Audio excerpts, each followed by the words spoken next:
Class? तो मैं आपसे कुछ क्वेश्चन करूंगी, आप उसके आंसर देंगे। मेरे हाथ में ये क्या दिखाई दे रहा है आपको?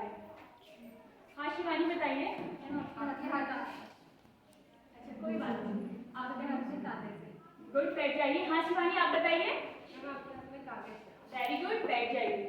तो मेरे हाथ में एक कागज है, तो ये कागज की आकृति आपको कैसी दिख रही है? ध्यान से देखिए इसे और बताइए कि इस कागज की आकृति कैसी दिख रही है। हाँ जी आप बताइए। जी बिल्कुल, इस कागज की आकृति आयताकार है। बैठ जाइए। तो अगर मैं इस कागज को गोलाकार आकृति में फोल्ड करूं, अगर मैं इसे गोलाकार आकृति दूं, तब इसकी आकृति कैसी बन रही है? मैंने इस आयताकार को गोलाकार में फोल्ड किया, मोड़ दिया, तो अब इसकी आकृति आपको कैसी दिखाई देती है? हाँ लता आप बताइए। वेरी गुड, बैठ जाइए।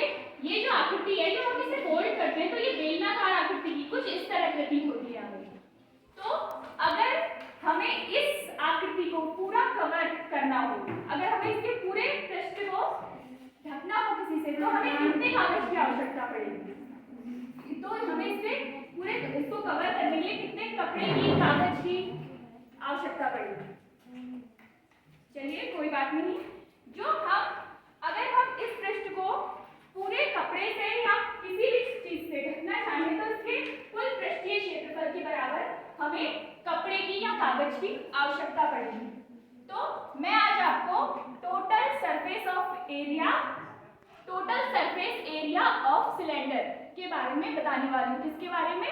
बेलन के कुल पृष्ठीय क्षेत्रफल के बारे में। टोटल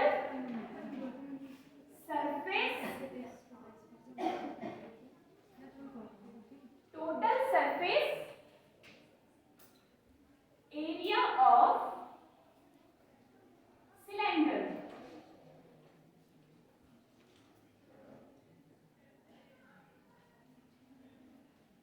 हम आज बेलन के कुल पृष्ठीय क्षेत्रफल के बारे में विस्तार पूर्वक अध्ययन करेंगे।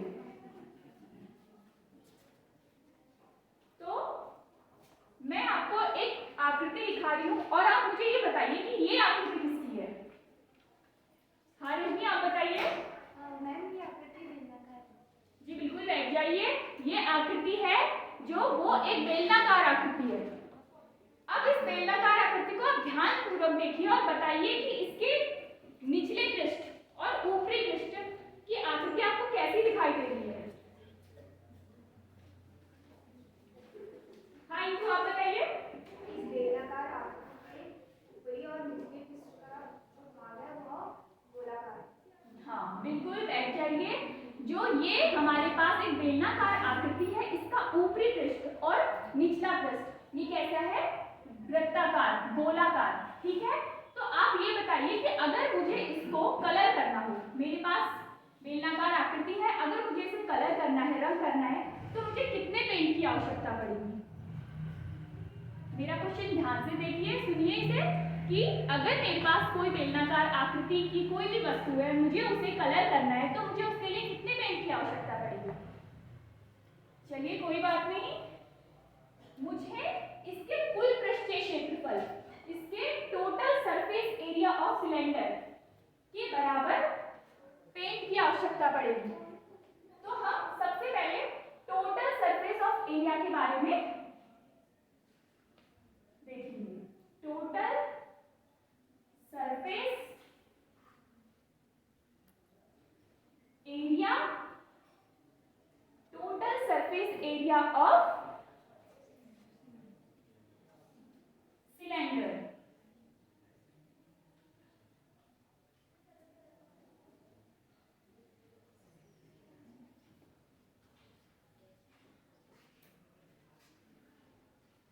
तो फिर देखिए मैंने एक आकृति बनाई यहां पर। ये आकृति कुछ इस प्रकार की है, जो हमारी बेलनाकार आकृति कही जाती है। शायद आपको ये आकृति यहाँ पे देखकर उतनी क्लियर ना हो पा रही हो, लेकिन आप अपने किचन में सिलेंडर से बहुत देखते हैं। मैं यहाँ पे कोई गैस सिलेंडर की बात नहीं कर रही हूँ, बल्कि सिलेंडर शेप के हमारे ग्लासेस होते हैं, बॉक्स जिसमें हम अपने सामान, जरूरत के सामान रखते हैं, उसकी बात कर रही हूँ। वो भी क्या होते हैं, सिलेंडर की आकृति लिए होते हैं। अगर हम आसपास देखें तो आप ध्यान से देखिए, ये चौक भी एक बेलनाकार आकृति लिए हुए है।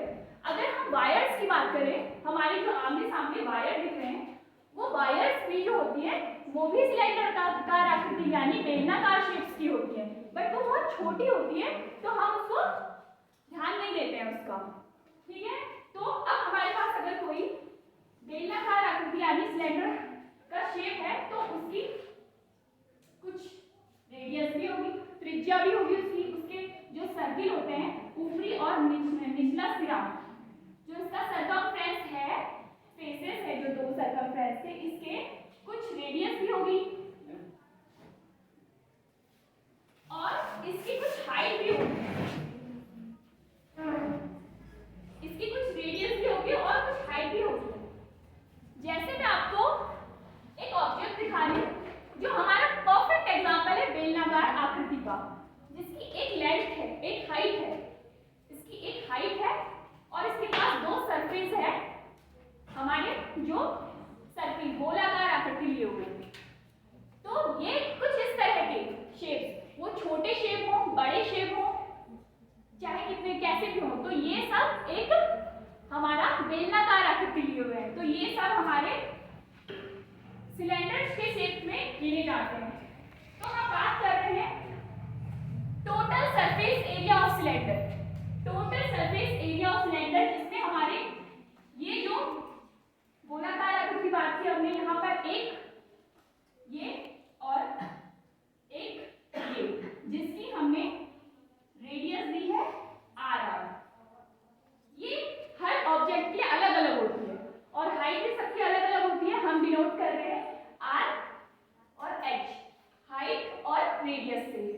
तो हम इसको देखेंगे, उससे पहले हम क्या देखेंगे, curved surface area. Curved surface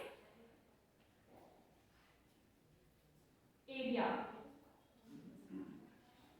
curved surface area जो होता है इसका, वो होता है 2 पाई r h। इसको हम प्रूव करेंगे अभी, आप अभी से एज इट इज याद कर लीजिए। अभी हम इसको पूरा प्रूव करेंगे और इसकी शेप को इसमें कन्वर्ट करेंगे। उसके बाद हमारा जो ऊपरी और निचला सिरा जो दिख रहा है, आपके दो फेसेस जो दिख रहे हैं, इसमें हम upper area of upper circle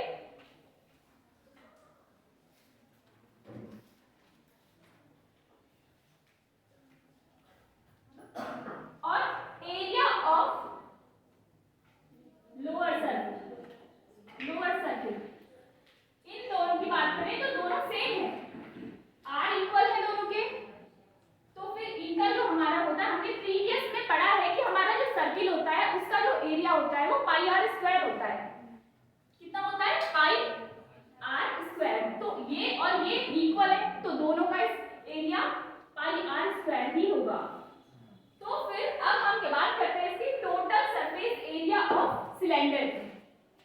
हमें क्या चाहिए था, हमने सरफेस जो था इसका कर्व सरफेस एरिया, उसकी बात की, हमने सर्किल्स ले लिए। तो अब हम इसका टोटल सरफेस एरिया की बात करेंगे। तो इसका टोटल सरफेस एरिया जो होगा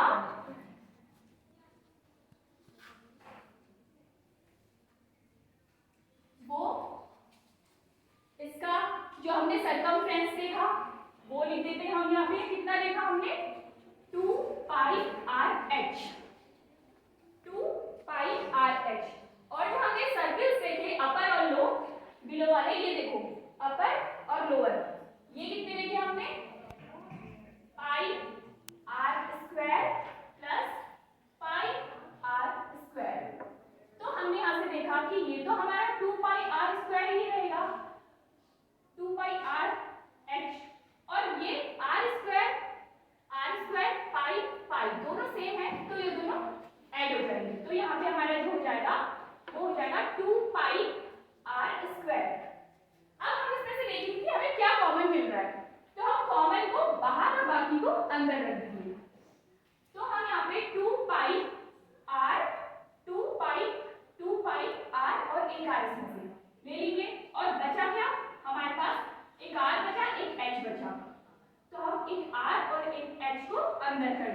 ये जो हमारा निकल गया, ये हमारा निकल गया टोटल सरफेस ऑफ एरिया।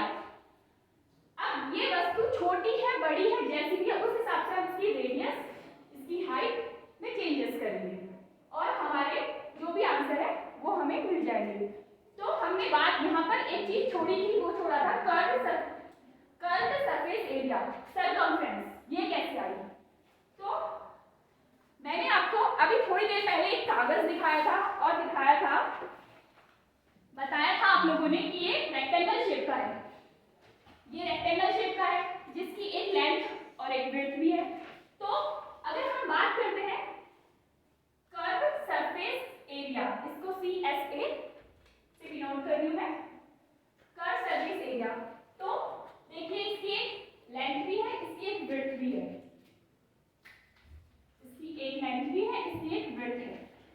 जब हम बेलन बना रहे हैं तो इसको फोल्ड करके तो बना रहे हैं ना, तो इसलिए अभी हम फिलहाल के लिए मान लेते हैं कि इसकी जो कर्व सरफेस एरिया है वो है L इंटू B, लेंथ है और विड्थ है क्योंकि हम इसका पूरा यूज कर रहे हैं।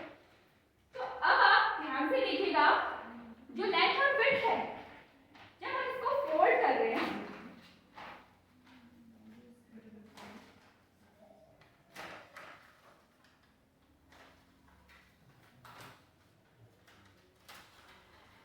कुछ इस तरह से, जब हम इसको फोल्ड करें तो देखिए जो हमारी विड्थ थी वो तो हाइट में कन्वर्ट हो गई, जो हमारी विड्थ थी वो तो हाइट में कन्वर्ट हो गई। तो इसका मतलब क्या देखा आपने कि हमारी विड्थ है जो वो हाइट के इक्वल है। तो इसका मतलब हम यहाँ पे लिख सकते हैं ना कि विड्थ इक्वल टू हाइट, लिख सकते हैं क्योंकि हमारी विड्थ है जो हाइट में कन्वर्ट हो गई। अब बात करते हैं हम L, लेंथ की। तो आप ध्यान से देखिए, जब हम इसको कुछ इस तरह से फोल्ड कर रहे हैं, जब हमारी हाइट में कन्वर्ट हो जा रही है तो हमारी लेंथ है वो क्या हो रहा है, वो एक गोलाकार आकृति ले लेती है, हो जा रहा है ना। हाँ, तो ये क्या हो जा रहा है हमारा सर्कल, सरकमफ्रेंस फेजेस आ जा रहे हैं, हमारे सरकमफ्रेंस फेजेस मिल जा रहे हैं हमें 2। तो फिर हम इसलिए इसको हम L को हम किसके इक्वल लिख सकते हैं, सरकमफ्रेंस एरिया के इक्वल लिख सकते हैं, जो हमारे पास हमने पढ़ा है कि वो हमारा कितना होता है 2 पाई r, ये होता है। ठीक है, तो अब हमारे लिए इजी हो गया ये जानना कि हमारा कर्व सरफेस एरिया क्या होता है। हम सिंपली इन दोनों को क्या करेंगे, इसमें पुट कर देंगे, इसलिए हम जो हमारा कर्व सरफेस एरिया है वो हमारा लेंथ है, सरकमफ्रेंस में कन्वर्ट हो गया 2 पाई r, और जो हमारी विड्थ थी वो हाइट में कन्वर्ट हो गई यानी h। तो ये हमारा क्या निकल गया, कर्व सरफेस एरिया।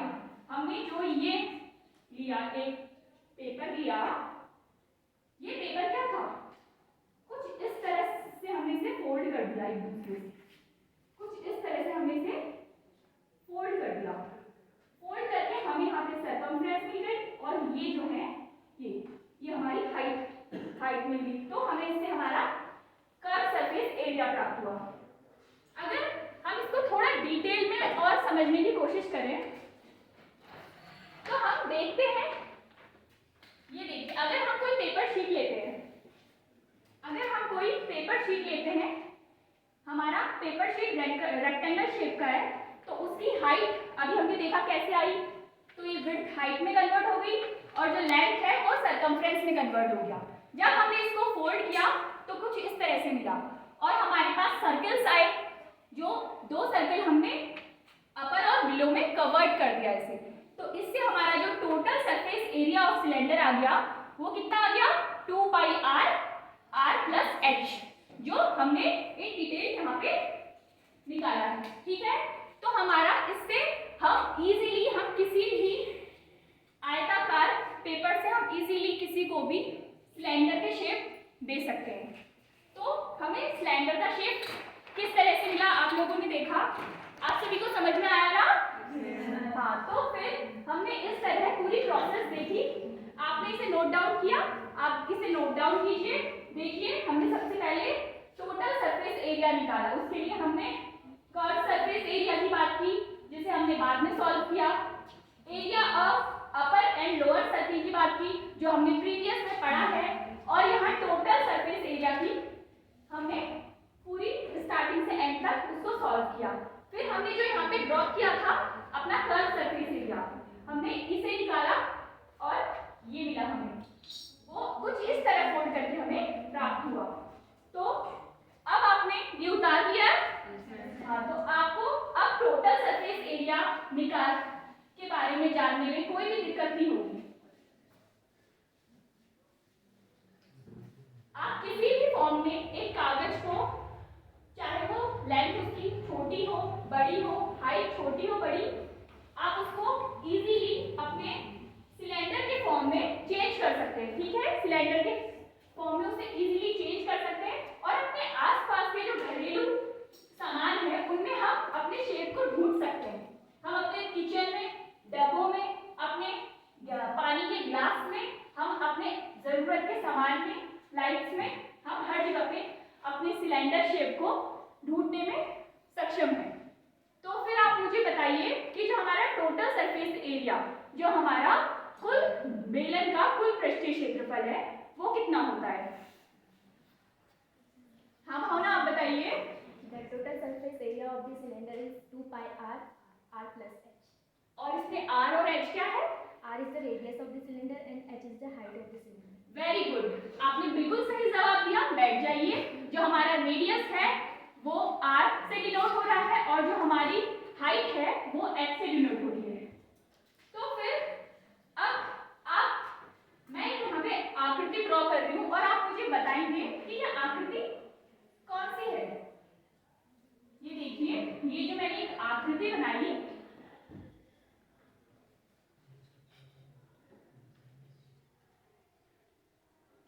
इसको साफ रखते हैं, और ये 3 मीटर। तो इस टाइप की कुछ आकृति मैंने ड्रॉ की। देखिए, अब आप बताइए कि ये आकृति किसकी है। हाँ छाया, आप बताइए। बेलनाकार आकृति। शाबाश, बैठ जाइए। ये आकृति हमारी बेलनाकार है जो हमने अभी देखी। तो आप में से अब मुझे बताइए कि क्या कहते हैं, इसकी रेडियस और इसकी हाइट जो मैंने यहाँ पे मेंशन की है वो क्या क्या है। हाँ हिमांशु, आप बताइए। मैंने सिलेंडर की जो रेडियस है वो 7 मीटर और जो हाइट है इसकी 3 मीटर है। बिल्कुल सही, ये 7 मीटर और ये 3 मीटर है। बैठ जाइए।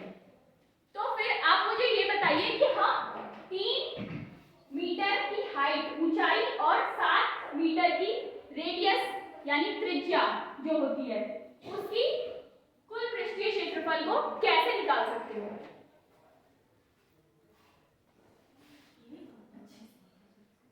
हाँ, अब बताइए मुझे, ये 3 मीटर और 7 मीटर है जो, इसको अगर हम इसकी इस बेलनाकार आकृति, साइलेंस प्लीज, ये जो आकृति है इसके हम कुल पृष्ठीय क्षेत्रफल कैसे निकालेंगे?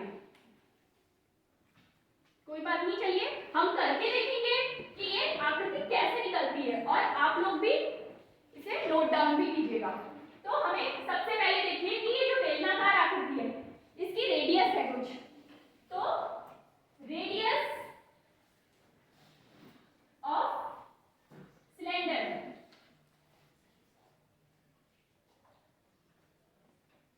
रेडियस ऑफ जो सिलेंडर है हमारा वो कितनी है? 7 मीटर है। और जो हाइट है हमारी इसकी वो कितनी है? हाइट जो हमारी है इसकी 3 मीटर है। हाइट ऑफ सिलेंडर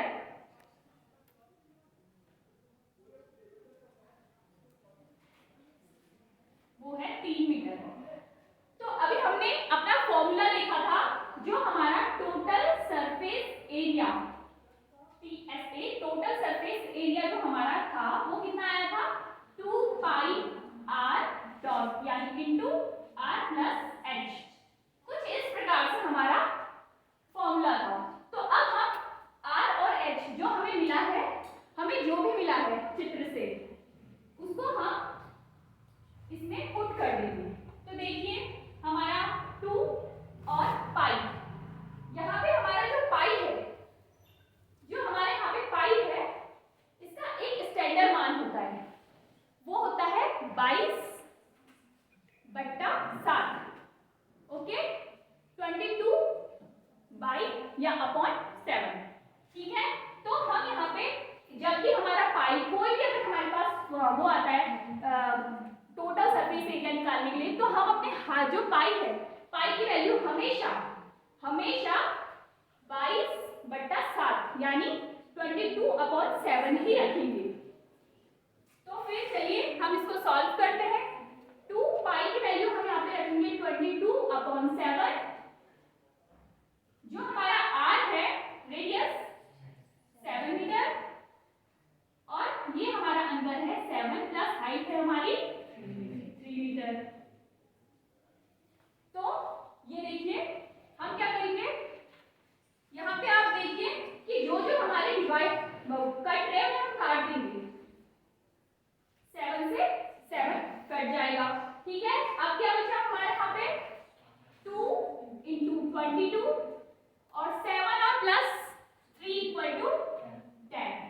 तो यहाँ पे हमारा आ गया 44 × 10 = 440 मीटर पर स्क्वायर। ये हमारी क्या निकली, इसकी क्या निकली, टोटल सरफेस एरिया। हमारा जो टोटल सरफेस एरिया आया वो आया 440 मीटर पर स्क्वायर, ठीक है। चलिए अब हमने बात की कि हमारे पास किसी भी प्रकार का अगर बेलन है, उसकी कोई भी हाइट है, कोई भी रेडियस है, आप लोग शांत रहिए प्लीज, कोई भी हाइट है उसकी, कोई भी रेडियस है, हम निकाल सकते हैं। क्या हम किसी को कोई अगर हमारे पास 2 बेलन्स या 2 हैं, 2 आकृतियां हैं, हमारे पास ये 2 आकृतियां हैं, क्या हम इनको कंपेयर कर सकते हैं? क्या हम बता सकते हैं कि इसमें से किसका टोटल सरफेस एरिया अधिक होगा, किसका कम होगा? बिल्कुल बता सकते हैं। तो अब हम एक क्वेश्चन ऐसा करेंगे जिसमें हमारे टोटल सरफेस एरिया है जो 2 में, उसके बारे में बताएंगे।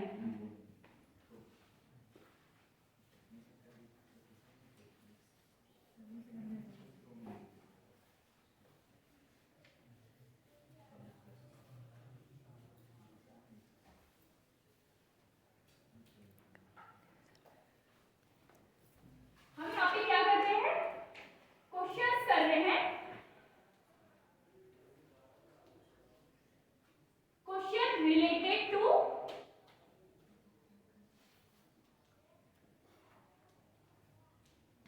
किससे रिलेटेड कर रहे हैं, टोटल सरफेस एरिया से।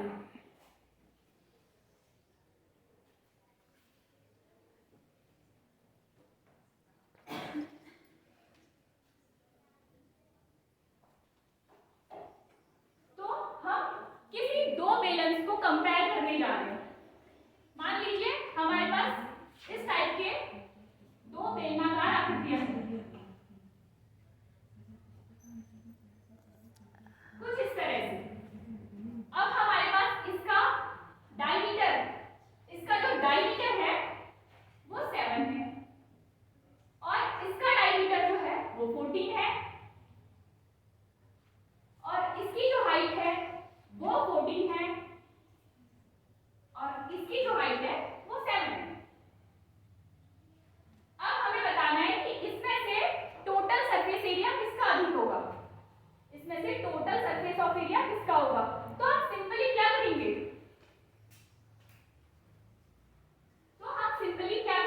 हम सबसे पहले फर्स्ट हमारी जो आकृति दिख रही है उसका टोटल सरफेस एरिया निकालेंगे, और फिर हम दूसरे वाले की टोटल सरफेस ऑफ एरिया निकालेंगे। क्योंकि हमें यहाँ पे डायमीटर दिया गया है तो पहले हम उसे रेडियस में कन्वर्ट करेंगे, और देन हम हाइट और रेडियस को उसके जो उसका फॉर्मूला है उसमें पुट कर देंगे। तो चलिए करते हैं हम फटाफट। R1 हम यहाँ पे इसे A, हमारी A आकृति ले देते हैं, इसे हम B ले देते हैं, हमें करने में थोड़ा इजी पड़ेगा। तो हमारी फर्स्ट है रेडियस ऑफ सिलेंडर A, जो हम R1 से डिनोट करते हैं, इसको हम R1 से, उसको हम R2 से डिनोट करेंगे। तो ये हमारी कितनी आएगी, हमने प्रीवियस में पढ़ा है कि हमें रेडियस कैसे डायमीटर अपॉन 2 से। तो हमारा डायमीटर यहाँ पर क्या है 7, तो ये हो जाएगा हमारा 7/2 और हाइट हमें दी है 14, तो हम हाइट को लिखेंगे। हाइट कितनी है हमारी 14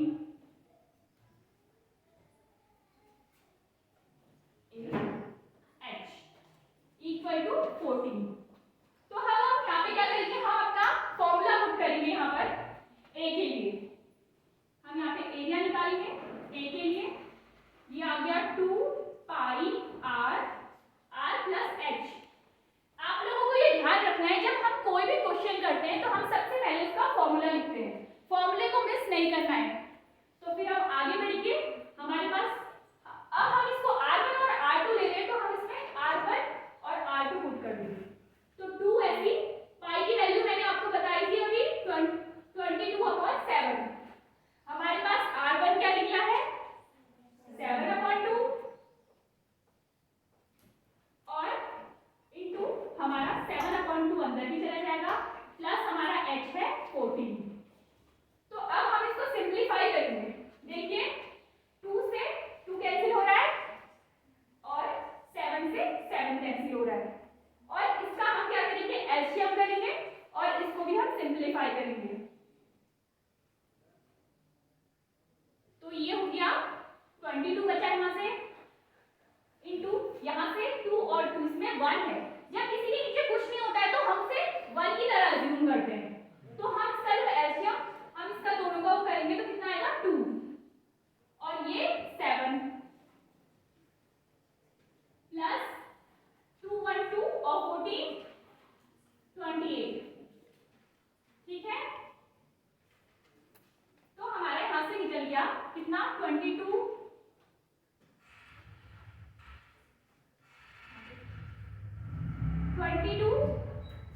इंटू ये कितना आया हमारा 35/2, जहां से 2 फिर कैंसिल आउट हो रहा है 22 से, क्योंकि इवन नंबर है। अगर इवन नंबर हमें मिल जाता है तो वो कैंसिल आउट होता है। 11 आ गया, 11 और 35, 11 और 35 कितना होता है, चलिए कोई बात नहीं, 11 और ये होता है 385 मीटर स्क्वायर, या फिर हम सेंटीमीटर रखते हैं इसको, हमने इसको सिंबल नहीं लिए, इसको हम सेंटीमीटर में देते हैं। तो ये हम सेंटीमीटर, हमें ये याद रखना है कि हमें जो मिला है हमारा जो आंसर आएगा वो भी उसी में आएगा। ये मिस्टेक हमने करनी नहीं है कि हमारे पास अगर मीटर है सेंटीमीटर है, मीटर कर देंगे, मीटर है सेंटीमीटर कर देंगे, तो हमारा उतने में आंसर चेंज हो जाता है। अगर हमें सेंटीमीटर दिया है तो हम सेंटीमीटर लिखेंगे लास्ट में, अगर हमें मीटर दिया है तो हम मीटर करेंगे। तो हमारा देखा हमने कि हमने फर्स्ट कर दिया, इसी तरह हम अपने सेकंड को भी करेंगे।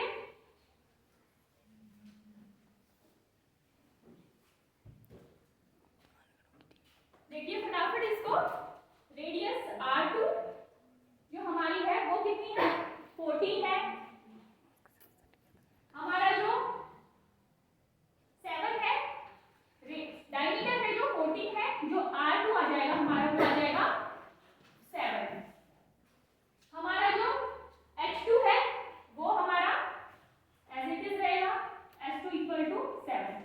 तो हम इसमें टोटल सरफेस ऑफ एरिया की बात करें तो वो हमारा कितना हो जाएगा 2 पाई r dot r plus h। r2 की बात चल रही है तो हम r2 कर देंगे नीचे से। अब हम इसमें पुट करेंगे वैल्यूज अपनी, 22/7 प्लस जो r2 क्या है हमारा यहाँ पे 7 है तो हम 7 ही लिख देंगे, और अंदर 7 प्लस हाइट कितनी है हमारी 7, तो वो भी हमारी 7 आ जाएगी। तो हम इसको फिर से सिंपलीफाई करेंगे, 7 से 7 कैंसिल आउट हो रहा है, 22 और 2 44 और 7 और 7 40। तो क्या बताइए मुझे 44 इंटू 14 कितना होता है, हाँ आप बताइए। 616 होता है। वेरी गुड, बैठ जाइए, ये होता है हमारा 616, क्योंकि ये भी हमारा सेंटीमीटर है तो हम इसको भी हम सेंटीमीटर स्क्वायर लिखेंगे। तो आपको अब डिफरेंस इजीली दिख रहा है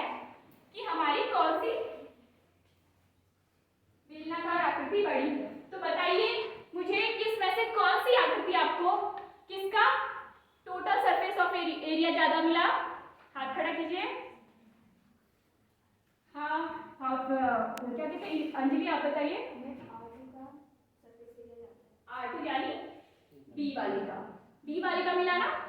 तो फिर हमें क्या मिला इससे, हमने देखा कि हम इजीली हर चीज को इजीली सॉल्व कर सकते हैं अगर हमारे पास फॉर्मूला है। आप बैठ जाइए। अगर हमारे पास फॉर्मूला है, अगर हमारे पास कोई भी दो वस्तु है उसका डिफरेंस करना है तो हमें सिर्फ रेडियस और हाइट की आवश्यकता होती है। बाकी हम उसको, उसके एरिया को, हम उसके कर्व सरफेस एरिया को हम इजीली फाइंड आउट कर सकते हैं। मैम हाँ आप बताइए। I have a doubt. हाँ बिल्कुल। मतलब एरिया की जो यूनिट है उसमें स्क्वायर कैसे आया है? ये यस। मीट,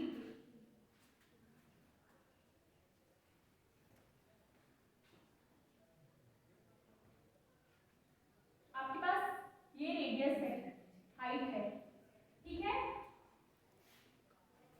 हाइट और रेडियस है, यह हाइट और रेडियस है जैसे।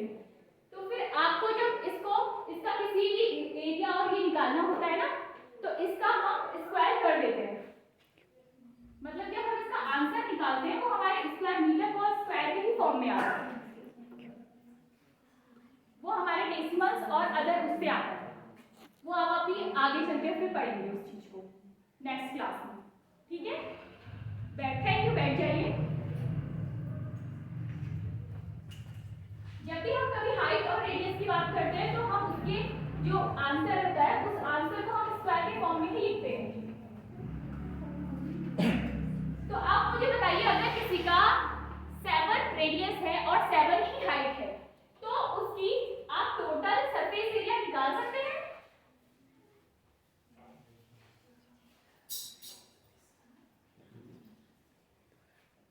क्या आप निकाल सकते हैं? कोई निकाल सकता है? हाँ नीरज आप आइए।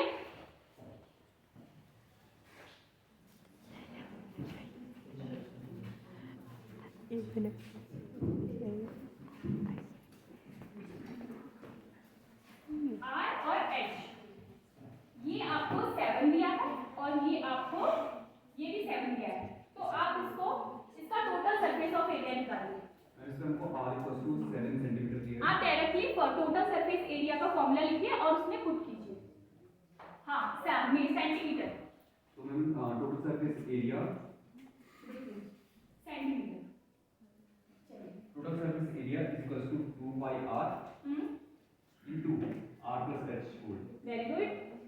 मैम तो यहाँ पर हमको रेडियस भी 7 है और रेडियस 7 सेंटीमीटर और हाइट 7 सेंटीमीटर, तो और पाई की वैल्यू की 22/7 22/7 into 7 और into 7 प्लस है, प्लस आप प्लस कीजिए।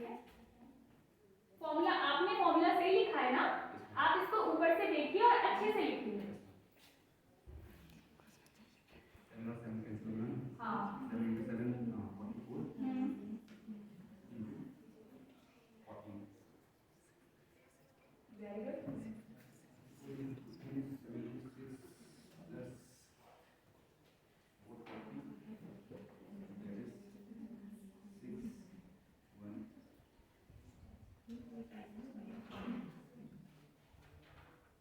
चलिए सही है आपका, आप एक बार फिर से देखिए, इसको आप दोबारा इंटू कीजिए।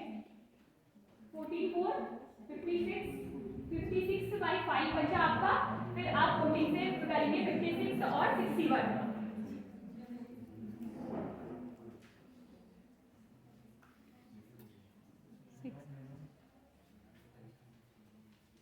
आराम से कीजिए, कोई आप इतना घबराइए क्यों, आराम से कीजिए। हाँ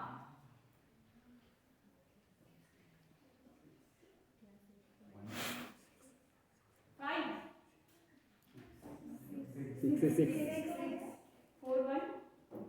4 1 5 और 16 60 आ रहा है ना। हाँ मैकेनिकल ना गलत आ रहा है आपका। Thank you. बैठ जाइए। तो ये आना चाहिए 16 लास्ट में 6 तो 16 616। तो इस तरह से हमने देखा कि हम किसी भी बेलन की आकृति या सिलेंडर होता है जो उसकी टोटल सरफेस ऑफ एरिया निकाल सकते हैं, ठीक है। किसी को कोई डाउट है?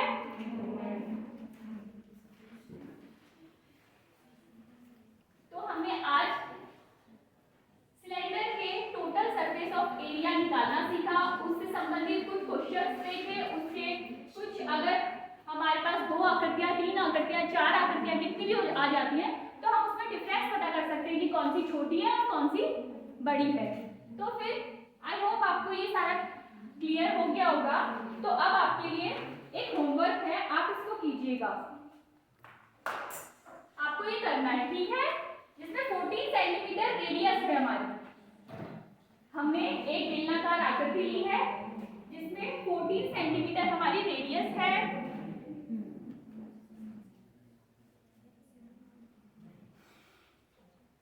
और हमने 8 सेंटीमीटर इसकी हाइट दी है।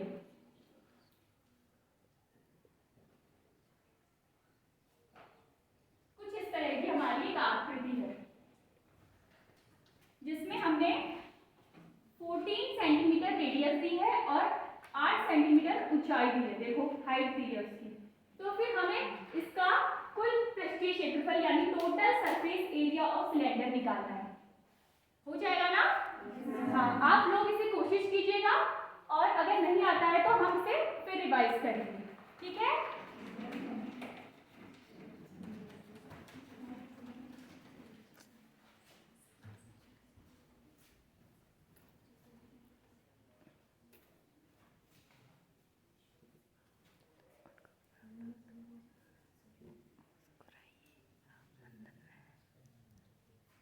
ठीक है बेटा, हो गया। ठीक है। पहली बात तो ब्लैक बोर्ड राइटिंग अच्छी नहीं है, ज़्यादा अच्छा नहीं लगा। दूसरी बात है मैथ्स के टीचर को मैं मैथ्स का हूँ, ये बहुत थोड़ा और लगा कि मतलब जब आप पढ़ा रहे थे तो इंटरेक्शन बिल्कुल नहीं था बच्चों की तरफ, टोटल आप पढ़ाते ही चले जा रहे थे। मैथ्स में इंटरेस्ट नहीं आएगा बच्चों को। मैथ्स का इंटरेस्ट जब भी आता है चाहे आप फॉर्मूला लिख रहे हो, चाहे आप उसका कुछ भी लिख रहे हो, मतलब क्वेश्चंस पूछ रहे हो, तो सबसे पहले एक फॉर्मूला लिख रहे हैं तो फॉर्मूला में आपने इन्वॉल्व ही नहीं किया किसी बच्चे को, कहीं से कहीं तक इन्वॉल्वमेंट नहीं था। इन्वॉल्वमेंट ना होने की वजह से सबसे बड़ा नेगेटिव आपका ये आया कि एक बच्चे ने आपसे सीधे पूछ लिया कि उसकी यूनिट सेंटीमीटर स्क्वायर क्यों है, इसीलिए पूछ लिया कि आपने इन्वॉल्वमेंट नहीं किया था। यदि आप फॉर्मूले के अंदर इन्वॉल्वमेंट ले लेते, जहाँ आपका फॉर्मूला था 2 पाई r प्लस h, वहाँ पर इन्वॉल्वमेंट यदि आप किसी बच्चे से पूछते कि r कहाँ है और r से मल्टीप्लाई एक r हो रहा है, फिर r h से मल्टीप्लाई हो रहा है, दोनों प्लस हो रहे हैं, तो इसकी यूनिट यदि हम सेंटीमीटर लिख दें तो अपने आप ही मल्टीप्लाई हो जाएगी, सेंटीमीटर स्क्वायर मिल जाएगी। तो सबसे बड़ा पार्ट वो था कि एक टीचर हो गया, आप थोड़ा कर गए मैथ्स वाले टीचर को तो आपको एक्सप्लेन करना है। बच्चे ने पूछा है आपको तरीके आने चाहिए, मैथ्स का तरीका 100 तरीके से हम उसको सॉल्व कर सकते हैं। बाकी वॉइस अच्छी थी, कॉन्फिडेंस था, अपने उस पे लेसन प्लान पे आपको पूरा नॉलेज थी उसकी, वो अच्छा लगा, सब अच्छा रहा। बाकी थोड़ा सा मेरे को नेगेटिव लगा, इसमें मजा नहीं आया। Thank you.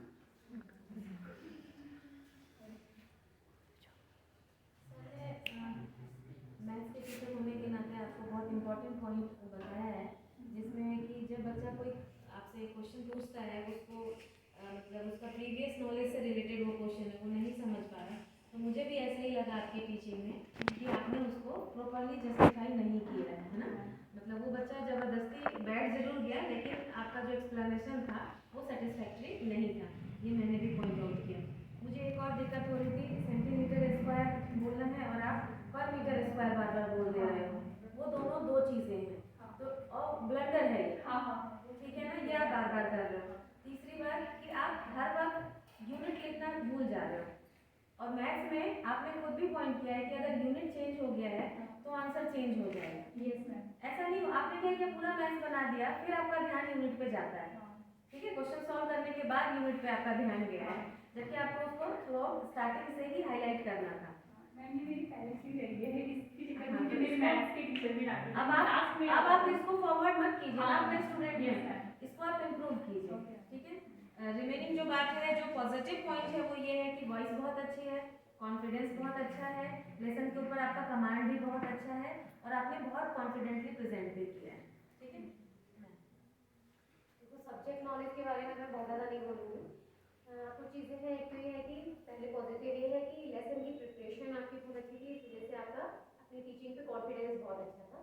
दो चीज़ें हैं, एक तो ये है कि आप ब्लैक बोर्ड पे स्पेलिंग मिस्टेक्स करते हो, क्योंकि बीइंग अ लैंग्वेज टीचर मेरा सबसे पहले पहले उसी में जाती है कि आप लैंग्वेज में बहुत सारी स्पेलिंग मिस्टेक्स करते हो। वो नहीं होना चाहिए। टीचर चाहे आप मैथ्स पढ़ा रहे हैं, चाहे कोई भी सब्जेक्ट पढ़ाएं, लेकिन आप स्पेलिंग मिस्टेक्स नहीं कर सकते टीचर को। दूसरी चीज़ ये है कि आपकी हाइट अच्छी है, आप ब्लैक बोर्ड को और अच्छे तरीके से यूज़ कर सकते हो। आप नीचे नीचे का ब्लैक बोर्ड यूज़ करते हो और ऊपर का ब्लैक बोर्ड यूज़ नहीं करते, और लास्ट में आप इतना नीचे तक आ जाते हो कि फिर आपको परेशानी होने लगती है। तो ब्लैक बोर्ड को प्रॉपर यूज़ करिए, प्लस कोशिश करिए कि ब्लैक बोर्ड पर लिखने में किसी भी तरह की कोई गलती ना हो। बाकी प्रिपरेशन बहुत अच्छी थी, कॉन्फिडेंस बहुत अच्छा था। बेटा कॉन्फिडेंस तो बहुत अच्छा था, बट मुझे जो एक चीज़ लगी उसमें कि जब आप टीचिंग एड्स जैसे बता रहे हो तो आप वहीं पे जाके बता रहे हो, थोड़ा अगर आप आगे आओगे और मूव नहीं करोगे तो बच्चा उसको और अच्छे से देख सकता है। आप क्या कर रहे हो, उसे फोल्ड कर रहे हो उसे, तो जल्दी से हट जा रहे हो, नीचे को हो जा रहे हो। अगर आप वहाँ के बजाय यहाँ पे मूव करोगे थोड़ा, तो बच्चा क्या उसको इजीली देख सकता है ना। बाकी आपका सब्जेक्ट के बारे में सब लोगों ने बता ही दिया है। मुझे एक और बात कहनी है, आप टीचिंग एड तो बहुत अच्छा लेकर आए, मतलब मुझे लग रहा है मतलब एकदम बिगनर्स की तरह मैं देखूं तो मैं एक स्क्वायर शीट को आपने फोल्ड करके भी दिखाया, और आप जो टीचिंग एड लेकर आए मुझे लगता है थोड़ा सा आप उसको और इफेक्टिवली प्रेजेंट कर सकते थे, क्योंकि आपको बार बार आपके जो स्ट्रक्चर था वो बेलन के ऊपर एक सर्किल का स्ट्रक्चर आप बार बार दिखा रहे थे, तो आपके टीचिंग एड में ऑलरेडी वो था कि ये है वो सर्किल। मैंने जो सोचा भी था बट आपने उसको किया नहीं, मतलब एज ए बिगनर मैं सीख रही हूँ तो मेरे दिमाग में रहेगा कि ये सर्किल कहाँ से आया, तो आप उसको बहुत अच्छे से दिखा सकते थे और आप नहीं कर दिया है। जो नर्वसनेस में शायद आप दिखाना नहीं, नहीं मैंने करना तो बहुत कुछ था, बट एक ही दिन में मैंने सब कुछ इतना जल्द फास्ट सब कुछ किया कि कुछ चीजें छूट गई जो करना और भी हो सकता था। वैसे ये कोई टॉपिक जितना ज्यादा हम कोई चाहे बात कर नहीं सकते थे। नेक्स्ट टाइम आप इम्प्रूव करना। एक नेगेटिव और भी था, सबसे बड़ा ये था कि जब आप कैलकुलेशन कर रहे हो, कैलकुलेशन करते हुए जितना ज़्यादा बड़ा कैलकुलेशन आप बच्चों से नहीं पूछ सकते हो। मल्टीप्लिकेशन इजी पूछे जाते हैं, 2 4 जा 3 6 जा, ताकि सारे बच्चे रेस कर पाएं। इससे इतने टिपिकल आपने कर लिया कि आपको भी थोड़ा आप याद करके आए हो उसको कैलकुलेशन को, इतना लंबा कैलकुलेशन नहीं होता है। क्लास के हिसाब से अकॉर्डिंगली सोचा कि Eighth वाला नहीं कर पाएगा। स्टार्ट कर देते हैं ये चीजें ले नहीं, मल्टीप्लाई इतनी जल्दी नहीं कर सकता ना, इतनी फास्ट नहीं कर सकता।